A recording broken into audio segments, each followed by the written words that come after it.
آپ علیہ السلام نے حضرت خضر علیہ السلام کے ساتھ سفر کیا اور انہوں نے کہا دوران سفر کہ میں جو عمل کروں آپ سوال نہیں کریں گے، کیونکہ اپنے فرینڈس کو بس یہیں تک لانا ہمارا مقصود تھا۔ یہاں قابل غور بات یہ تھی کہ نہر حیات کے پانی میں اللہ نے یہ تاثیر رکھی تھی کہ مردہ مچھلی پر اس پانی کے چھینٹے پڑنے سے وہ بحکم خدا زندہ ہو کر پانی میں غائب ہوگی، جبکہ حضرت خضر علیہ السلام تو وہاں پر مقیم تھے، تو کیا آپ اس پانی سے مستفید نہیں ہوئے ہوں گے؟ یہ اللہ کی نشانیاں ہیں، بے شک وہ جو چاہتا ہے وہی ہوتا ہے۔ فرینڈز، آب حیات اور حضرت خضر علیہ السلام کا واقعہ حضرت ذوالقرنین علیہ السلام سے بھی وابستہ ہے۔ حضرت خضر علیہ السلام حضرت ذوالقرنین علیہ السلام کے خالازاد بھائی، وزیر اور علم بردار تھے۔ یہ حضرت سام بن نوح علیہ السلام کی اولاد میں سے ہیں۔ مختلف تاریخوں میں یہ بیان ملتا ہے کہ حضرت ذوالقرنین علیہ السلام نے پڑھا تھا کہ سام بن نوح علیہ السلام کی اولاد میں سے ایک شخص چشمہ حیات کا پانی پی لے گا تو اس کو موت کبھی نہیں آئے گی۔ اس لیے حضرت ذوالقرنین علیہ السلام نے اس کی تلاش میں مغرب کا سفر کیا۔ حضرت ذوالقرنین علیہ السلام کے علم میں یہ بات آئی کہ چشمہ حیات اندھیرے راستوں میں موجود ہے، جسے آج سائنس بلیک ہول کہتی ہے، اور وہاں 360 چشمے اور بھی ہیں۔ لہٰذا ذوالقرنین علیہ السلام نے اپنے لشکر میں 360 افراد منتخب کیے اور ہر ایک کو مچھلی دے کر حضرت خضر علیہ السلام کی سربراہی میں روانہ کیا۔ تمام لوگوں کو ہدایت دی گئی کہ ہر فرد اپنی مچھلی کے ساتھ چشمے میں اترے اور واپس آ کر اپنی اپنی مچھلی ظاہر کرے۔ کافی دشواری اور محنت شاقہ کے بعد آخرکار یہ افراد ان چشموں تک پہنچے اور پہنچنے میں کامیاب ہو گئے۔ جب واپس آئے تو حضرت ذوالقرنین علیہ السلام نے سب کو اپنی مچھلی جمع کروانے کے لیے کہا۔ سب نے اپنی اپنی مچھلی ان کے سامنے پیش کر دی، ماں سوائے حضرت خضر علیہ السلام کے۔ ذوالقرنین علیہ السلام نے دریافت کیا ان سے تو انہوں نے بتایا کہ میں جب چشمے میں اترا تو مچھلی میرے ہاتھ سے نکل کر پانی میں چلی گئی۔ میں نے غوطہ لگا کے اسے پکڑنے کی بہت کوشش کی مگر ناکام رہا۔ حضرت ذوالقرنین علیہ السلام نے کہا وہ پانی آپ کے مقدر میں تھا۔ حضرت ذوالقرنین علیہ السلام حضرت ابراہیم علیہ السلام کے دست حق پرست پر اسلام قبول کر کے مدتوں ان کی صحبت میں رہے اور حضرت ابراہیم علیہ السلام نے ان کو کچھ وصیتیں بھی فرمائیں۔ ناظرین، اس تفسیر سے ہمیں اور اس روایت سے یہ ہمیں پتہ چلتا ہے کہ حضرت ذوالقرنین علیہ السلام حضرت ابراہیم علیہ السلام کے دور میں تھے اور انہوں نے حضرت ابراہیم علیہ السلام کے ہمراہ خانہ کعبہ کا طواف بھی کیا۔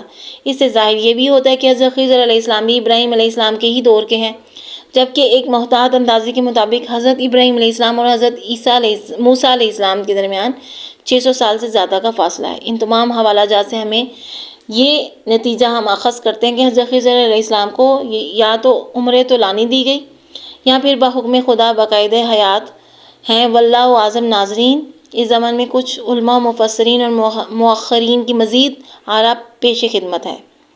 امام بدر الدین عینی نے ان کے متعلق لکھا ہے کہ جمہور کا موقف یہ ہے کہ حضرت خضر علیہ السلام نبی تھے اور زندہ ہیں۔ مصنف بدر الدین عینی کتاب العلم باب ما ذکر فی ذخاب موسیٰ میں کہتے ہیں خدمت بحر یعنی سمندر میں لوگوں کی رہنمائی کرنا حضرت خضر علیہ السلام کے سپرد ہے۔ اکثر علماء اس بات پر اتفاق کرتے ہیں کہ حضرت خضر علیہ السلام زندہ ہیں۔ شیخ ابو عمرو بن صلاح نے اپنے فتاویٰ میں فرمایا کہ حضرت خضر علیہ السلام جمہور علماء صالحین کے نزدیک حیات ہیں۔ یہ بھی کہا گیا کہ حضرت خضر اور حضرت الیاس دونوں ہی زندہ ہیں اور ہر سال زمانہ حج میں ملتے ہیں۔ یہ بھی اس سے منقول ہے کہ حضرت خضر علیہ السلام نے چشمہ حیات میں غسل فرمایا اور اس کا پانی بھی پی گیا۔ ایک روایت میں کہا جاتا ہے کہ حضرت عمر فاروق رضی اللہ تعالیٰ عنہ کسی کی نماز جنازہ پڑھانے میں تھے کہ ایک آواز سنائی دی، ابھی ٹھہر جائیے، جب تک وہ آنے والا آیا نہیں آپ روکے رہے۔ بعد میں لوگوں نے آپ سے دریافت کیا تو آپ نے کہا کہ وہ حضرت خضر علیہ السلام تھے۔ کہا جاتا ہے کہ سکندر اعظم کو بھی شوق ہوا کہ وہ آب حیات کا چشمہ تلاش کرے اور اس کا پانی پیے۔ وہ اسے تلاش کرتا کرتا اس تک پہنچ بھی گیا۔ اس نے چشمے کے کنارے پر ایک پرندہ پایا جس کے بال اور پر جھڑ چکے تھے، کھال لٹکی ہوئی تھی، چونچ گھس چکی تھی، لنگڑا لنگڑا کر چل رہا تھا۔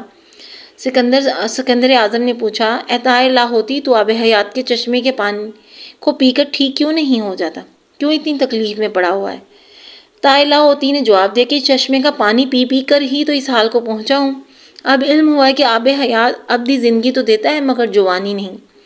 اب بڑھاپے نے میرا یہ حال کر دیا کہ چرنے پھرنے سے لاچار ہوں، مگر موت ہے کہ آتی نہیں، آئے تو کچھ راحت پاؤں۔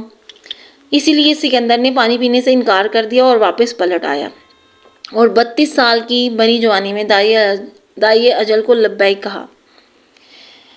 انسان نے تقریباً ساری دنیا کھنگال ڈالی، بے شمار خفیہ گرد سرد اور مختلف نمکیات سے بھرپور چشمے بھی مل چکے ہیں، مگر جوانی کا چشمہ اور آب حیات نہیں مل سکا۔ علم و تحقیق کے مطابق بڑھاپے یا عمر میں اضافے کا سلسلہ پیدائش کے دن ہی سے شروع ہو جاتا ہے۔ بچے کا بڑا ہو کر بالغ ہونا، پھر بڑھاپے میں قدم رکھنا، جس کے بعد اضافہ عمر کے سبب انسان کی کارکردگی گھٹنے لگتی ہے، جو بالآخر موت پر ختم ہو جاتی ہے۔ فرینڈز، آج پوری دنیا کے سائنسدان اور ڈاکٹرز موت کے خطرات کو کم کرنے کی دوڑ میں لگے ہوئے ہیں۔ سب کی کوششیں ہیں کہ کسی طرح انسان کی عمر کو بڑھا کر موت جیسی حقیقت سے دور کیا جا سکے، مگر بحیثیت مسلمان ہمارا عقیدہ ہے، اور قرآن مجید فرقان حمید میں بھی ہمیں فرمایا گیا ہے کہ کل نفس ذائقۃ الموت، ہر ذی روح کو موت کا ذائقہ چکھنا ہے۔ اصل چیز زندگی کی امنگ اور طبیعت کی جولانی ہے، جس کے بغیر لمبی زندگی ایک عذاب بن جاتی ہے۔ ہماری تو یہی کوشش ہونی چاہیے کہ دنیا میں ایسے اعمال سر انجام دے دیے جائیں کہ پھر اللہ تبارک و تعالیٰ کے وعدے کے مطابق ایک پر لطف حیات دائمی ہمارا مقدر بن جائے۔ فرینڈز، اسی کے ساتھ ہمارا آج کا واقعہ اختتام پذیر ہوتا ہے۔ ملتے ہیں نیکسٹ ویڈیو کے ساتھ، اور جہاں رہیں خوش رہیں، آباد رہیں، اپنی دعاؤں کے حصار میں رکھیے گا۔